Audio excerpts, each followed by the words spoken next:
রাখছি যুব ভারতীতে পরিদর্শনে তদন্ত কমিটির সদস্যরা। প্রদীপ্ত আমাদের প্রতিনিধি আমাদের সঙ্গে রয়েছেন। প্রদীপ্ত, আমরা ভেতরে তারা যে দেখছেন, সরেজমিন করছেন পুরো পরিস্থিতি, সেটা দেখতে পাচ্ছি। কি তথ্য আছে তোমার কাছে?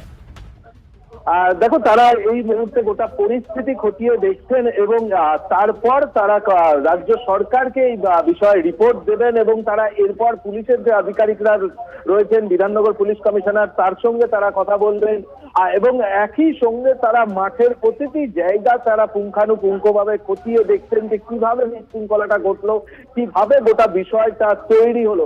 একমাত্র শতদ্রু দত্তই কি শুধুমাত্র দায়ী? এই গোটা গাফিলতির দায় শতদ্রু দত্তের, নাকি অন্যান্যরা ঘিরে রেখেছিলেন বলেই এই পরিস্থিতি তৈরি হলো কিনা, এই সমস্ত বিষয় কিন্তু যারা যুবভারতী ক্রীড়াঙ্গনের যারা দায়িত্বপ্রাপ্ত আধিকারিক রয়েছেন তাদের কাছ থেকেও অসীম রায়ের নেতৃত্বে মুখ্য সচিব মনোজ পন্ত আর স্বরাষ্ট্র সচিব নন্দিনী চক্রবর্তী তারা জানতে চাইবেন বলেই আমরা জানতে পারছি। এবং যে ছবি কিছুক্ষণ আগে সমর দেখাচ্ছিল, আর দেখো সেখানে কিন্তু তারা মাঠের মূল যে জায়গা থেকে মেসি প্রবেশ করেছিলেন সেই অংশটা দেখার পর মাঠের অংশে তারা পৌঁছেছেন। তারা ক্ষয়ক্ষতি কি পরিমাণে হয়েছে তার জন্যও কিন্তু একটা রিপোর্ট তারা তৈরি করবেন যে কোথায় কত